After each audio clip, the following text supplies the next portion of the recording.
Podcast Tênis Brasil com José Newton Dalcin. O tênis brasileiro vai ter um novo grande evento no próximo final de semana. Brasília Champions, um torneio oficial da ATP, do ATP Champions Tour, um torneio que traz aí as antigas estrelas para a quadra, de volta à quadra. Um torneio aí que terá grandes nomes do tênis internacional. Você aí em casa certamente lembra muito bem de Davi Ferrer, Fernando Gonçalves, Tommy Haas, Davi Nalbandian, grandes nomes do tênis internacional que tiveram passagens por Grand Slam, pelo topo do ranking, foram convidados, estarão presentes aqui, e duas grandes estrelas brasileiras também, enriquecendo esse arsenal todo, Rogério Dutra Silva e André Sá. Quem quiser, aliás, já ir atrás do seu ingresso, não deixe para a última hora. O evento é sábado e domingo, 8 e 9 de outubro, na Arena BRB, aí em Brasília. E os ingressos estão à venda no site www.bilheteriadigital.com. Lá existe um ícone para o Brasília Champions, você clica ali e se informa direitinho. E nós estamos aqui na ponta da linha com um dos grandes participantes, do nosso embaixador do tênis nacional, André Sá. André, grande prazer em falar de novo aqui com você no podcast. O prazer é todo meu de estar aqui com vocês de novo. Vamos lá. Como é que é, André? Voltar a disparar. Até eu colocar aqui hoje, soltar a programação aqui, eu vi que o André Sá fará duplas nobres, né? Davi Nalbandian num dia e Tommy Haas no outro. Quer dizer, melhor companhia impossível, né? Melhor impossível. Voltar com essa companhia é realmente bom demais. E não só esses grandes tenistas, mas grandes amigos também, né? Curtiu. Bom, falar um pouco do Tommy Haas, eu praticamente cresci com ele no Bollettieri, desde os 14 anos até o profissional, até parando de jogar, então ele é um ano mais novo. E o Davi Nalbandian também. Curti bastante essa carreira longa que eu tive, cruzei com todos eles, então ficou essas amizades e eu estou super feliz de estar de volta, poder jogar, né, esse esporte aí que a gente ama tanto e de uma maneira um pouco mais competitiva agora, né? Isso é legal também. Você joga habitualmente, André? Você abandonou, parou de jogar e só fim de semana ou algo assim? Não, agora eu tô jogando. Eu acho que os primeiros 2 anos, ali depois que eu me aposentei, realmente eu fiquei um tempo afastado, fazendo essa transição aí para o novo trabalho, tênis Austrália, etc. E só que aí deu aquela saudade. Eu sempre falei para as pessoas, para meus amigos próximos também, para minha família, que eu parei de jogar tênis profissional, mas parar de jogar tênis mesmo, jamais, né? Um esporte que tá no sangue, uma paixão desde os 7 anos de idade, então dei aquele break, né, para também dar um tempinho pro corpinho recuperar, que a batida foi forte, mas aí agora eu tô jogando, diria que assim umas 3 vezes por semana. Olha você olhando hoje aí, pessoal jogando com 35, 40 anos, você podia ter esticado ainda um pouquinho mais. Você parou com 35, 36, é isso? Não, cheguei nos 40. Você chegou nos 40? Então você estava na média já, né? Tava ali eu parei em 2018, mas 2018 eu não conto, porque eu só joguei ali em fevereiro, né? Que foi o Rio Open e o Brasil Open, e parei ali. Então a última temporada completa mesmo foi em 2017. E ali eu tinha 40. Que beleza, hein? Foi uma... André, deixa eu aproveitar a tua presença aqui e saber um pouquinho de você. Como é que você enxerga o circuito de duplas hoje, né? A minha impressão é que ele nunca teve tão competitivo. A gente vê hoje os duplistas, antigamente a gente via, ou o cara encerrava a carreira de simples, ia pra dupla, ficava lá gordinho, se virando e tal. Hoje os caras estão extremamente profissionais, super em forma. Quer dizer, é um nível muito alto mesmo, né? Com certeza. Isso é bom pro tênis, né? Eu acho que existem muitos fãs de tênis por aí que gostam muito da dupla, né? E tem principalmente nos Estados Unidos, isso acontece bastante, né? Que as partidas de dupla são muito populares lá. E eu acho que criou uma cultura, né? Hoje todo mundo está muito mais profissional do que quando eu comecei a jogar, vamos dizer, há 23 anos atrás. E isso aí foi pegando as duplas também. Os duplistas hoje em dia né? Os caras se cuidam, os caras treinam, os caras estão em shape, os caras sabem que a dinâmica também é diferente, porque essa questão do match tie break e do no edge, tem muita coisa que você precisa estar super bem, são 3 pontos que podem definir o jogo, então você tem que estar preparado, né? É vamos dizer assim, uma pedalada que você tem que dar para um smash num momento importante, que se você não está bem preparado, de repente aqueles 2, 3 pontinhos escapam e o jogo vai embora, entendeu? Então essa consistência hoje em dia no circuito de duplas é necessária, e essa cultura de se cuidar e estar extremamente bem preparado e profissional pegou em todo mundo, né? Essa questão do match tie break, né, que o terceiro set da dupla foi reduzido ao match tie break já faz algum tempo, mas a minha impressão é que isso causa, se fisicamente poupa um pouco o duplista, por outro lado, acho que mentalmente, psicologicamente, é uma pressão enorme, né, André? Você vê quantos e quantos jogos decididos ali no 10-7, 10-8, é uma pressão o tempo inteiro, né? O tempo inteiro, e é algo que você tem que se acostumar, né? E a gente, um pouco quando eu jogava ainda, a gente brincava que você pode jogar bem 10 minutos e de repente ganha o jogo, entendeu? E isso é uma questão diferente. Eu tinha muitas conversas também com jogadores de simples sobre isso. Quando eles jogam simples e jogam a dupla, esse lado emocional não é tão forte. Então eles acham que chega ali, joga uma duplinha, tudo certo, eu consigo ganhar grandes jogos. Agora, no momento que você para de jogar simples e vai só para as duplas, aí já é diferente, entendeu? E tem vários exemplos. Nesse tipo eu gosto de falar, por exemplo, do Jürgen Melzer, aquele jogador austríaco, né? Quando ele jogava simples, foi campeão do US Open com o Petr, né? Foi campeão de Wimbledon com o Petr. De repente ele falou, vou jogar só dupla agora. Eu tenho certeza que dentro da cabeça dele, ele achou que ele ia ser top 5 em 6 meses. Só que aí ele viu que não era bem assim, porque de repente eu tenho que carregar uma responsabilidade que eu não tinha antes. Que agora a minha carreira, o meu circuito, os meus torneios que eu jogo dependem do meu resultado nas duplas. E aí a pressão é mais alta, entendeu? Aí você vê que é engraçado, ele não conseguiu chegar no top 10 nas duplas. E é um excelente tenista, top 10 de simples.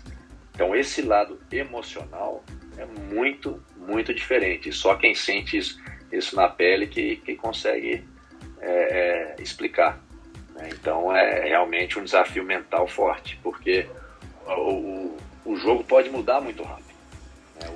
Como diz assim, o swing do momento do jogo pode mudar em um smash, uma devolução que pega na madeira e passa por cima do cara da rede num momento importante. E o no-edge então, terrível, né? O no-edge, você pode perder um jogo só perdendo no-edges, né? Você pode até nem ser quebrado só perdendo no-edges. Exatamente. Eu te falando, coincidência não, eu te falando ontem com o Marcelo Demoliner, e eles perderam um jogo lá, ele e o Marcelo Melo em Seul, que você viu o score ali, 4-6, 7-5, 10-7. Aí ele me falou, André, ganhamos o primeiro set, foram 4 no-edges no segundo, e a gente acabou perdendo, e escapou 7-5, entendeu? Do mesmo jeito que a gente perdeu 7-5, poderia ter sido 6-2. Então é muito detalhe, a margem é muito pequena na dupla. Como é que funciona a questão das parcerias, André? A gente vê alguns jogadores, aí você citou até o caso do Demoliner, que é um excelente duplista, mas tem um pouco de dificuldade de se fixar com um parceiro e tal. Tem outros jogadores que acabam trocando mais e algumas parcerias que duram muitos e muitos anos, né? E alguns deles contam pra gente, de repente cansou, de repente você precisa mudar de ares, você precisa mudar de convívio, porque você acaba se tornando... Como é que funciona essa questão? Bom, acho que são duas coisas, né? Eu acho que primeiro é o ranking, né? Que você tem que encontrar um parceiro num ranking perto do seu o suficiente para vocês conseguirem fazer um planejamento de uma gira juntos, de pelo menos 4 a 6 semanas, que a gente vai conseguir jogar juntos para a gente sentir se tem a química. E o outro lado é a química, né? É o relacionamento dentro e fora da quadra, e isso daí de repente é o que mais influencia, porque é difícil dizer, né? Muitas vezes você tem exemplos de 2 grandes jogadores que juntos não têm bons resultados, e de repente você tem 2 jogadores que jogam um tênis ok, mas juntos, eles fazem uma parceria muito forte. Entendeu? Então essa química é fundamental também. Então são esses dois fatores. Um é o ranking e depois o relacionamento. E você tem que juntar essas duas coisas e tentar se manter lá na frente, né?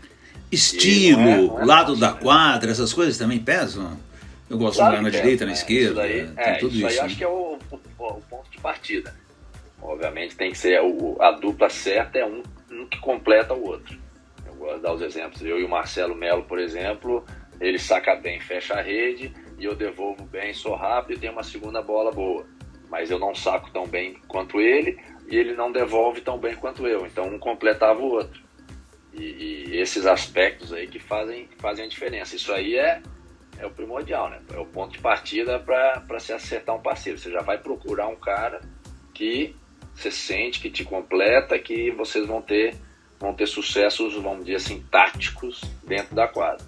E depois vem a questão do ranking e depois vem o relacionamento dentro e fora, porque tênis é individual, né? Você tem que conseguir adaptar, que de repente agora eu estou jogando numa equipe. Aí tem a cultura do cara, o jeito que ele gosta de treinar, os torneios que ele gosta de jogar. Então você tem que ter essa flexibilidade também. André, e a questão dos jogadores de simples? Eu sei que é um pouco polêmico, né, dos tops de simples jogarem o circuito de duplas. A gente vê muito nos grandes eventos, principalmente os Masters 1000, algum Grand Slam. Grand Slam até ele se poupa um pouco mais, porque quem tem intenção de ir longe acaba segurando um pouco mais, não vai para dupla, né? Mas nos Masters 1000 acontece muito isso. Então, de certa forma, enriquece o torneio de duplas, consegue dar visibilidade ao torneio de duplas, por outro, tira espaço dos jogadores, dos especialistas, né? Então, tem os dois lados aí. Como é que você vê isso? Acho que é a vida, né? Eu acho que se você é o promotor do torneio, você quer que os melhores jogadores, independente que forem simples ou dupla, joguem, né? E obviamente, os Master 1000 têm um apelo maior, a questão financeira, mas também a questão de preparação, porque geralmente os cabeças de chave saem adiantados e aí eles têm essa chance de pelo menos jogar um jogo ou outro de dupla antes da estreia de simples, que é importante, entendeu? Eles se sentem bem, já é meio que um treino-jogo, né? E isso para eles é interessante. Mas enfim, para a questão do pessoal que fica fora, infelizmente é a realidade, né? E tem que correr atrás de melhorar o ranking para poder entrar direto. A gente viu no US Open, e eu acho que bem o caso do US Open mesmo, boa parte da programação, principalmente obviamente os dados finais, mas até no meio da programação, Serena e Venus ajudaram muito, mas as duplas indo para os seus estádios principais, né? O US Open mesclou bem isso, né? Abria a rodada com a dupla, na Arthur Ashe, ou na Louis Armstrong. É isso que vocês sonham, né? Os duplistas sonham em ter esse espaço, né? Com certeza, com certeza. Eu acho que o circuito está fazendo um trabalho muito melhor, e os torneios também, de entenderem, né, que existem fãs de duplas pelo mundo. Alguns jogadores de duplas, tenistas, podem inspirar, né, crianças a entrarem no esporte, e isso é importante, eles terem essa visibilidade e poderem jogar quando a programação permite, nas quadras grandes. Isso daí é sensacional, né? E a dupla é um jogo divertido, né? Querendo ou não, você vê quando é jogado no momento certo, na hora certa, uma Copa Davis, por exemplo, onde o ponto de dupla é sensacional, né? A animação que o público tem. Então eu acho super relevante, né? Continuar tentando isso, é um desafio que a gente tem até no próprio Australian Open, lá na Tênis Austrália, de conseguir promover cada vez mais a dupla. Esse ano a gente teve um torneio dos sonhos, né? Ter o Kyrgios e o Kokkinakis como campeões do Australian Open. Os caras colocaram 10 mil pessoas na Rod Laver Arena, na semifinal. Então, você vê que existem fãs ainda para a dupla. Então tem espaço ainda, e o desafio é conseguir achar o local e a hora certa. Aliás, você falou isso, e o Kyrgios e o Kokkinakis jogaram também US Open e jogaram na Louis Armstrong, obviamente contra americanos, que eu não me lembro agora quem é, mas eu acho que era o Sock com o Tiafoe. Estava absolutamente lotado o Louis Armstrong numa rodada no começo de noite ali, inacreditável. Eu fiquei espantado. Isso é muito legal, né? Obviamente os personagens são eles que estão ali na quadra, mas, entendeu? Entusiasma a galera para ir assistir um pouquinho de dupla. Isso é muito bom pro esporte. Nós estamos falando aí num torneio de sêniores que você vai jogar aí em Brasília. E eu preciso te perguntar sobre 2 sêniors que acabam de abandonar o tênis. Quer dizer, uma temporada difícil para o tênis internacional de uma forma geral. Nós tivemos no comecinho do ano o abandono do Del Potro, né, o fim da carreira do Del Potro, que é um cara espetacular, faz já em uma idade até nova, né, infelizmente também por problema de contusão. E vimos aí quase consecutivamente a Serena e o Federer abandonarem o tênis, darem adeus. Eu queria ver a tua opinião pessoal sobre Serena e sobre Federer, André. É uma perda grande, né? Eu acho que dois ídolos máximos do esporte, né? Masculino e feminino. A Serena, com certeza, eu acho, deve estar ali no topo das maiores atletas femininas da história de todos os esportes, né? Tudo que ela conseguiu, todas os títulos e etc. Mas eu acho que o principal é o tanto que eles inspiraram tanta gente, como eles foram bons para o esporte. São 2 pessoas que acho que transcenderam simplesmente serem tenistas. Eles realmente viraram ídolos do esporte e conectaram com pessoas que não são simplesmente fãs do tênis, né? São pessoas normais, fora do tênis, mas que se conectaram com os dois, né? E tanto a Serena quanto o Federer, sabe, foi um privilégio poder compartilhar o circuito com eles. São ótimas pessoas, grandes competidores. Eu acho que isso aí é o principal. Odiavam perder. Eu acho que todo grande competidor tem que ser assim, mas também não é uma obsessão, entendeu? Você entende que uma derrota é um passo para você poder melhorar. E eles sempre entendiam isso e levavam isso, e a maneira que eles se comportavam também fora das quadras era sensacional, entendeu? O Federer, obviamente, sendo dividido o vestiário para ele, a gente brinca que ele era o pro dos pros. Até os pros gostavam de assistir ele jogar, né? Da maneira clássica como ele jogava, a facilidade que ele executava, né? Golpes tão difíceis que a gente sabe como é, coisas que você pode treinar a vida inteira, mas simplesmente o jeito que ele fazia aquilo era realmente surreal. E obviamente depois de alguns anos, ele realmente entrou nesse personagem de ser um tenista ultra clássico suíço, né, que ele melhorou, né? No começo da carreira dele nem era tanto assim, era um cara mais esquentado, mas depois, acho que depois do 5º Wimbledon ali, ele entrou num personagem assim, ó, o tenista perfeito, né? E aí conectou com muita gente, muita gente. Então isso aí pro esporte foi fantástico. Eu sou super fã dos dois, né? A Serena é uma inspiração incrível para todas as meninas, né, do mundo afora, principalmente a história que ela tem, né, que é algo fenomenal, né? Saindo de onde ela saiu, o pai ajudando em tudo, né? Um pai que não jogava tênis. Exatamente. Né, fazer isso com 2 meninas e foi mostrado no filme, né, que foi sensacional. Acho que a melhor parte é você ver não só como o pai ensinou as meninas a jogarem, mas como ele manteve a união familiar. Isso daí é uma mensagem sensacional, entendeu? E deixa, né, a Serena Williams ainda mais como um ídolo, né, total do esporte mundial. Isso daí, para ele ter essas 2 pessoas, ícones do esporte, no tênis, é fantástico, né, pra gente que é fã desse esporte maravilhoso. Eu estava até brincando outro dia com o pessoal lá no grupo de WhatsApp que a gente tem no Tênis Brasil. O pessoal estava falando, poxa vida, nós somos uns grandes privilegiados porque vimos o Big Three jogar, né? Federer, Nadal e Djokovic conviverem ali e tal. E aí eu adicionei, mas só que vocês estão esquecendo que junto com eles também jogou a Serena e também jogaram os Bryan, não vamos esquecer deles, né? Claro. Foi o maior duro de todos os tempos. Então, vivemos um período do tênis assim, acho que não vai ter outro, hein, André? Não, eu espero que sim, né? A gente tem que esperar que sim. Mas realmente foi algo fenomenal. Né? As irmãs Williams, o tênis feminino também teve um momento incrível, né? Com a Serena e a Venus, as belgas, né? Kim Clijsters e a Justine Henin, e americana, né? Para muitas e muitas americanas. Então foi realmente uma era de ouro, né? Do tênis que a gente pôde presenciar. né? Ainda bem que eu consegui, como eu falei, um privilégio poder dividir o vestiário e estar nos mesmos torneios, assistirem elas jogando, eles jogando. Então realmente foi uma época super feliz. Vamos ver, né? Agora, mas tem mais gente vindo aí, né?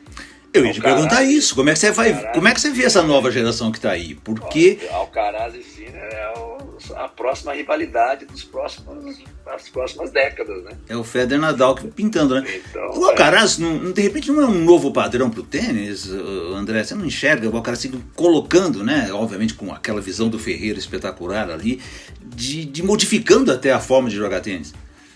Eu acho que sim. Eu acho que a gente está vendo a evolução, né, do tênis na prática.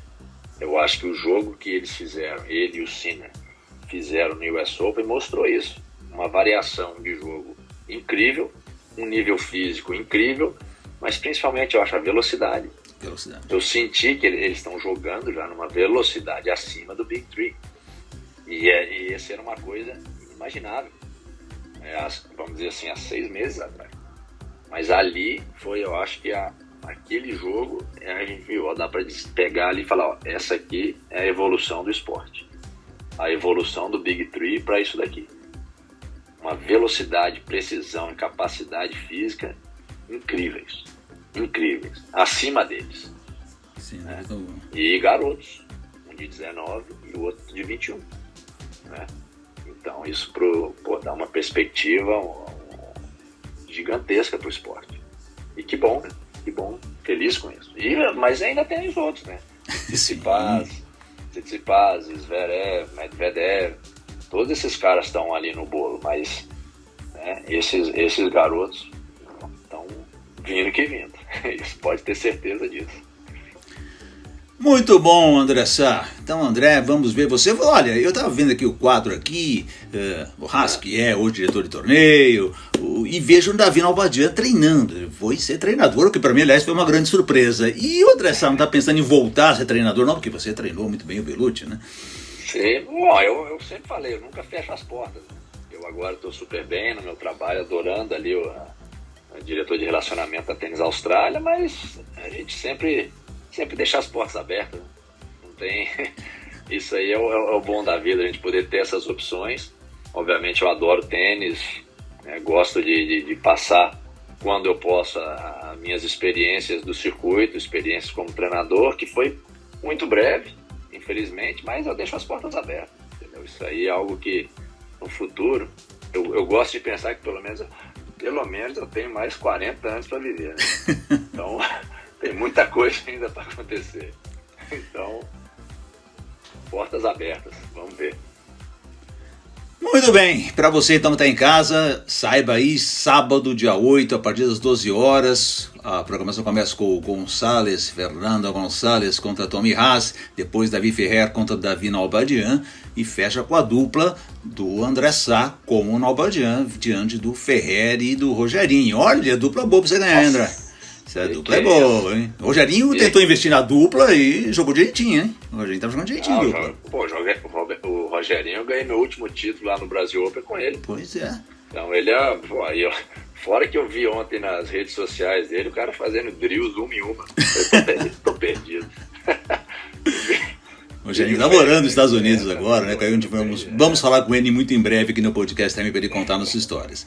E no domingo, 10h30 da manhã, começa com as duplas do Rogerinho com o Gonçalves diante do André e do Tommy Haas. Olha que belíssima dupla, hein? Caramba! Preciso ver esse jogo, André. E às 12 horas, Gonçalves, Nalbandian e Ferrer contra o Tommy Haas. André Sá, quero agradecer demais a tua presença aqui no Podcast Tênis Brasil, desejar muito sucesso você com suas dezenas de atividades pelo mundo afora e em breve te requisitar aqui de novo para bater o papo com a gente. Com certeza, prazer todo meu, prazer falar com o podcast sempre. E meu objetivo lá em Brasília, pelo menos, não é tomar nenhuma bolada. Olha que tá difícil. Gonzalez, Davi Ferreira, Rogério Dutra Silva, 3 direitos, fulminante. Eu tô aqui, vou com capacete pro jogo. Grande abraço, André. Um abraço. Este foi o podcast Tênis Brasil com José Newton Dalcin.